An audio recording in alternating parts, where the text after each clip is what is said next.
Hello guys, तो कैसे हैं आप सब। तो आज हम आ चुके हैं एक न्यू वीडियो के साथ, जो कि है क्लास 10th के लिए साइंस की। तो इसमें पूरी बुक का आप देख सकते हो, इसमें सारे कलर्स लिखे हैं रिएक्शंस के, केमिस्ट्री के हैं। ठीक है, तो 4 चैप्टर्स हैं और सभी के हैं। तो स्टार्ट करते हैं। ये जो है आपको एग्ज़ाम टाइम पे बहुत हेल्प आने वाला है, तो देख लेते हैं। तो सबसे पहले हम देखेंगे, यहाँ पे हमारा चैप्टर नंबर 1 है केमिकल रिएक्शन एंड इक्वेशन। ठीक है, तो इसमें सबसे पहले देख लेते हैं केमिकल रिएक्शन क्या होता है। Process in which new chemicals are form. तो केमिकल रिएक्शन क्या होता है? ऐसा प्रोसेस जिसमें नए केमिकल्स बनते हैं। ठीक है, जिसमें न्यू केमिकल्स आर फॉर्म, इसको हम केमिकल रिएक्शन कहते हैं। तो ठीक है, अब इसके टाइप्स क्या होते हैं, तो हमने बुक में पढ़ा था, वो यहाँ पे भी लिखा है।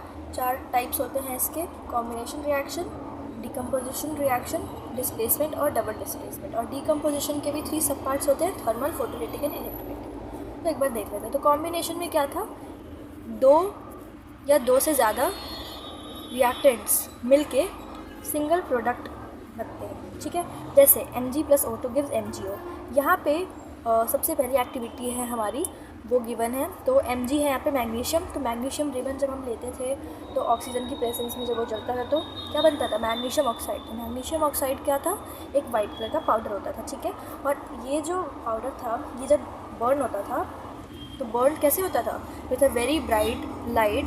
ठीक है, तो उसमें बहुत ज़्यादा ब्राइट लाइट होती थी, वाइट कलर का पाउडर होता था और वेरी ब्राइट लाइट। तो ये हमारी इंपॉर्टेंट एक्टिविटी सबसे पहले यही थी। ठीक है, दूसरा देख लेते हैं। अब यहाँ पे आप एक चीज़ नोटिस करो, जैसे कॉम्बिनेशन रिएक्शन क्या पढ़ा था हमने? when 2 or more than 2 reactants combine to form a single product। तो सब में यहाँ पे सिंगल प्रोडक्ट बन रहा है, इधर वाले रिएक्टेंट्स, इधर वाले प्रोडक्ट्स। ठीक है, अब दूसरा एग्जांपल देखते हैं हमारा CaO, क्विक लाइम। ठीक है, क्विक लाइम और H2O यानी वाटर, इसको लेंगे तो क्या बनेगा? स्लीक लेंगे। और हाँ, एक और चीज़, ये है एक एक्सोथर्मिक रिएक्शन है। ठीक है, और ये भी एक एक्सोथर्मिक रिएक्शन है। ठीक है, यहाँ पे लिखा भी एक्सोथर्मिक, एक्सोथर्मिक। तीसरा है CO2, carbon dioxide, burning of coal. ठीक है, अब आता है हमारा नेक्स्ट, जो कि है डिकम्पोजिशन रिएक्शन। डिकम्पोजिशन रिएक्शन जैसे कि मैंने बताया, और इसके 3 सब पार्ट्स होते हैं: थर्मल डिकम्पोजिशन रिएक्शन, जो कि हीट का होता है। ठीक है, थर्मल नाम से ही पता चल रहा है, तो हीट।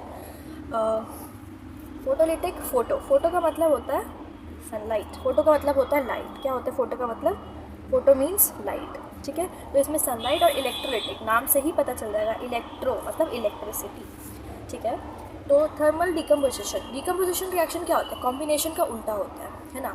कॉम्बिनेशन रिएक्शन का उल्टा होता है डिकम्पोजिशन रिएक्शन। तो इसमें क्या था, 2 रिएक्टेंट्स मिलके या 2 से ज़्यादा एक सिंगल प्रोडक्ट देते। इसमें एक रिएक्टेंट डिकम्पोज इनटू 2 और मोर देन 2। ठीक है, 1 रिएक्टेंट 1, और ये 2 या 2 से ज़्यादा इनमें डिकम्पोज होगा, ब्रेक डाउन होगा। ठीक है, जैसे CaCO3 लाइमस्टोन, थर्मल डिकम्पोजिशन की बात हो रही है। इसमें हीट प्रोवाइड करेंगे तो ये CaO, क्विक लाइम और CO2 में डिकम्पोज हो जाएगा, ब्रेक डाउन हो जाएगा। FeSO4, अच्छा ये एक और चीज़, FeSO4 का कलर इस वाले में ग्रीन है। ठीक है, तो ये हमारा कलर है। FeSO4 का कलर क्या होता है? ग्रीन होता है, ये याद रख लीजिए, पेपर में आता है। ठीक है, FeSO4 का कलर ग्रीन। Fe2O3, ठीक है, ये है रेड कलर या ब्राउन कलर। ठीक है, और SO2 SO3। वैसे ही PbNO3 होल्ट वाइज, इसका कलर होता है वाइट। हीट प्रोवाइड करेंगे तो PbO, लेड ऑक्साइड, जो कि येलो कलर का होता है, और NO2 ब्राउन गैस निकलेगा।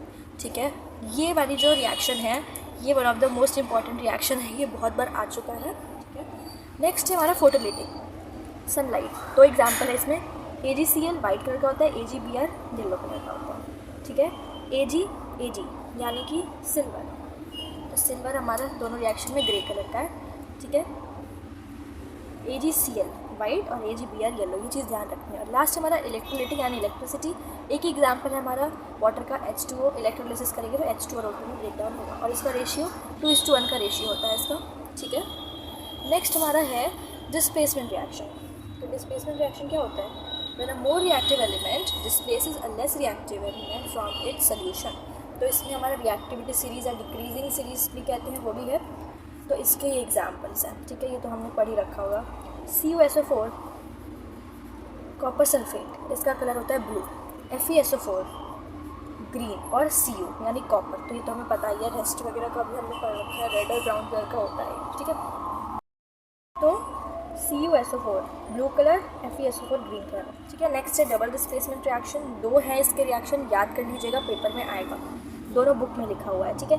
NaSO4 का कलर कलरलेस होता है, कोई कलर ही नहीं होता। BaCl का भी, BaCl2 बेरियम क्लोराइड का भी कोई कलर नहीं होता। BaSO4 होता है, ये एक वाइट पीपीटी यानी प्रेसिपिटेट होता है। डबल डिस्प्लेसमेंट रिएक्शन को हम प्रेसिपिटेशन रिएक्शन भी कहते हैं, क्योंकि आप देख सकते हैं दोनों रिएक्शंस में ही एक हमारा प्रेसिपिटेट फॉर्म हो रहा है। तो BaSO4 is white precipitate and next जो है केमिकल रिएक्शन है इसमें PbI2, इसमें हमारा येलो प्रेसिपिटेट फॉर्म होगा, ठीक है। नेक्स्ट है हमारा हीटिंग इफेक्ट, ठीक है। अब हमें पता है कि 2 तरीके के हमारे होते हैं, एक होता है एक्सोथर्मिक रिएक्शन और एक होता है एंडोथर्मिक रिएक्शन, ठीक है।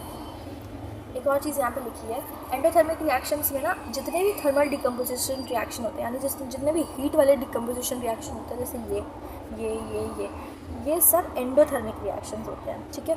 और एक और चीज़, मोस्टली जो भी कॉम्बिनेशन रिएक्शंस होते हैं ना, मोस्टली, ठीक है, मोस्टली वो हमारे एक्सोथर्मिक होते हैं। तो कॉम्बिनेशन मोस्टली हमारे एक्सोथर्मिक होते हैं और थर्मल डिकम्पोजिशन सारे हमारे एंडोथर्मिक होते हैं, ठीक है। Respiration is an exothermic reaction, burning of natural gas is an exothermic reaction, ठीक है। और भी यहाँ पे एग्जांपल्स हैं एक्सोथर्मिक का, जैसे कि oxidation and reduction, corrosion and rancidity, ठीक है। ये सब हमारे एक्सोथर्मिक रिएक्शन। नाउ नेक्स्ट है हमारा, यहाँ पे हमारा चैप्टर नंबर 1 फिनिश हो जाता है और यहाँ पे आ जाता है हमारा chapter number 2 which is acid basis and salts. तो बेसिक लिखा है सबसे पहले यहाँ पे एसिड जिसमें हाइड्रोनियम यानी H+ आयन रिलीज होता है, बेसिस जिसमें OH- आयन्स, ठीक है, रिलीज होते हैं, ठीक है। अब हमारा है प्रिपरेशन ऑफ HCl गैस, ठीक है, हाइड्रोक्लोरिक गैस, ठीक है, HCl, NaCl aqueous H2SO4 concentrated. ये जो है आपकी रिएक्शन इंपॉर्टेंट है, ठीक है, ये पढ़ लीजिएगा, बुक में लिखा हुआ है और ये आता भी है। अच्छा, ये इंपॉर्टेंट पॉइंट देख लेते हैं। HCl जो है वो ड्राई लिटमस में नो चेंज होगा, लेकिन अगर वो लिटमस मॉइस्ट होगा तो वो रेड कलर हो जाएगा, ब्लू से रेड कलर होता है ना, ब्लू टू रेड कलर कब होता है? जब वो एसिड में होता है, ठीक है, कब? जब वो एसिड में होता है, ठीक है। और इसका उल्टा हो जाता है इन बेस। तो हमारा जो भी लिटमस पेपर है ना वो ड्राई स्टेट में नहीं होना चाहिए, क्योंकि अगर वो ड्राई स्टेट में होगा तो उसमें आयन्स ही फ्लो नहीं करेंगे, कोई उसमें चार्ज नहीं होगा, मॉइस्ट होना चाहिए, ठीक है। Acid plus H2 is highly exothermic. Highly exothermic का क्या मतलब है कि जैसे बोलते हैं ना कि हमें एसिड में डायरेक्टली पानी नहीं डालना चाहिए, पानी में ड्रॉप बाय ड्रॉप एसिड डालना चाहिए। क्यों? क्योंकि बहुत ज़्यादा हाई रिएक्शन होता है ना उसका, और उसकी वजह से क्या हो सकता है, कैन कॉज एक्सीडेंट्स, ठीक है। और सॉल्ट बर्न्स इसीलिए हाईली एक्सोथर्मिक होता है, इसीलिए पानी में ड्रॉप बाय ड्रॉप एसिड डालते हैं, ठीक है। फिर है हमारा प्रिपरेशन ऑफ हाइड्रोजन गैस, यहाँ पे भी रिएक्शन लिखी है। और ZnSO4 का कलर होता है, इसको हम वाइट विट्रियॉल कहते हैं। ZnSO4 क्या कहते हैं? वाइट विट्रियॉल, ठीक है। अब pH scale and daily life uses, ये भी आपकी बुक में गिवन है। और अगर आपको एसिड बेसिस एंड सॉल्ट के किसी भी चैप्टर के नोट्स चाहिए तो कमेंट्स में ज़रूर बताइएगा, क्योंकि मेरे पास बहुत सारे नोट्स हैं, तो आप मेरे को बताइएगा अगर आपको चाहिए होगा तो, ठीक है। सॉल्ट, तो हमारे सॉल्ट हमने 5 तरीके के सॉल्ट पढ़े हैं, NaOH, ब्लीचिंग पाउडर, CaOCl2, इसको हम ना CaOCl ब्रैकेट में और Cl ऐसे भी लिखते हैं, ठीक है। Baking soda NaHCO3, washing soda Na2CO3.10H2 और plaster of Paris PO। Plaster of Paris में हमारा जिप्सम भी आता है, which is a hard solid मास, ठीक है। वाटर ऑफ क्रिस्टलाइजेशन हमारा क्लास टॉपिक था, वो क्या था? It is the fix number of water molecules present in one formula unit of salt, ठीक है। जैसे कि हमारा यहाँ पे है Na2CO3.10H2, इसमें कितने वाटर मॉलिक्यूल्स हैं? 10। तो ये वाटर ऑफ क्रिस्टलाइजेशन का पार्ट है, ठीक है। नेक्स्ट है हमारा chapter number 3 which is metals and non metals. यहाँ पे देखिए केमिकल प्रॉपर्टीज़ क्या था इसका? Reaction with air, reaction with water, reaction with acids, ठीक है। Reaction with metals, reaction with air में क्या था? मेटल को अगर हम ऑक्सीजन यानी एयर के साथ मिक्स करेंगे तो वो क्या बनेगा? Metallic oxide. इसमें एग्जांपल जैसे Mg+O2 gives MgO, white powder में हमने सबसे पहले में भी पढ़ा, कौन सा रिएक्शन है? कॉम्बिनेशन, ठीक है। Al+O2 gives Al2O3, Burns with white flame, ये पढ़ लीजिएगा, ठीक है। Cu+O2 gives CO which is a black layer, COO is a black layer, copper oxide, ठीक है। इससे रिलेटेड बुक में भी एक क्वेश्चन लिखा होगा कॉपर ऑक्साइड का, ठीक है ना। Note, CO does not burn, ठीक है, इट टेक्स लॉन्ग टाइम, ठीक है। Amphoteric oxide which are acid as well as basic in nature, ठीक है. Al2O3 is an example, ठीक है. ZNO is an example. With a reaction with water, metal plus water gives metal hydroxide, ठीक है. Calcium and magnesium, they both are exception. क्यों? क्योंकि ये float करते हैं वाटर पे. दे आर मॉडरेटली रिएक्टिव और लेस रिएक्टिव. ये आप मेरे को कमेंट्स में बताएंगे. वैसे तो मैं बता दूँ कि मॉडरेटली रिएक्टिव ही होते हैं, ठीक है. उसके बाद है हमारा ये है Na. इसको हम कोल्ड वाटर में डालते हैं क्योंकि ये नहीं तो एक फायर कैच कर सकता है. अच्छा, सोडियम को हम केरोसिन में क्यों रखते हैं, सोडियम और पोटेशियम को? क्योंकि वो हाईली रिएक्टिव होते हैं, नहीं तो वो अपने आसपास के ऑक्सीजन को मिला के वो फायर कैच कर सकते हैं, इसलिए उनको हम केरोसिन में स्टोर करके रखते हैं, ठीक है.